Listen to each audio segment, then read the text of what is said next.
Good morning everyone. പ്രിയപ്പെട്ട കൂട്ടുകാരെ, ഇന്നത്തെ എൻ്റെ ടോപ്പിക്ക് സത്യം. സത്യം ബദ ധർമ്മം ചര എന്ന ഉപനിഷത്ത് വാക്യത്തോടു കൂടി തന്നെ തുടങ്ങാം. സത്യമേവ ജയതേ എന്ന വരികൾ നമ്മളുടെ അശോക സ്തംഭത്തിൻ്റെ അടിയിൽ എഴുതി വച്ചിട്ടുണ്ട്. നമ്മുടെ എല്ലാ കാര്യങ്ങളുടെയും വിജയത്തിന് സത്യം ആവശ്യമാണ്.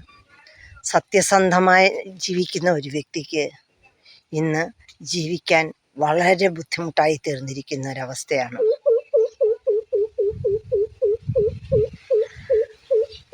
കാണുന്നതെല്ലാം സത്യമാണെന്ന് നമ്മൾ വിചാരിക്കരുത്. മിന്നുന്നതെല്ലാം പൊന്നല്ല എന്ന് പറയുന്ന പോലെ സത്യം അറിയുമ്പോൾ നമ്മൾ ഞെട്ടിപ്പോകും. അതാണ് സത്യം. സത്യസന്ധമായി ജീവിക്കാൻ തുനിഞ്ഞാൽ നമ്മൾ എന്നും ഒറ്റപ്പെടും. നമ്മൾക്ക് ആരും ഒരു തുണയോ കൂട്ടോ കാണുകയില്ല. എന്തു പറയാം, സത്യത്തിൻ്റെ ശക്തി അപാരം തന്നെയാണ്. സത്യസന്ധമായി നമ്മൾ കാര്യങ്ങൾ കൈകാര്യം ചെയ്താൽ നമുക്ക് മറ്റുള്ളവരുടെ മനസ്സ് അവരറിയാതെ തന്നെ വായിക്കാൻ പറ്റും. അവരുടെ കണ്ണുകളിൽ നോക്കിയാൽ നമുക്ക് സത്യം തിരിച്ചറിയാൻ പറ്റും. സത്യം പറയുന്ന ഒരു വ്യക്തിയും താഴോട്ട് നോക്കി സംസാരിക്കത്തില്ല. അവർ നേരെ നോക്കി തന്നെ സംസാരിക്കും.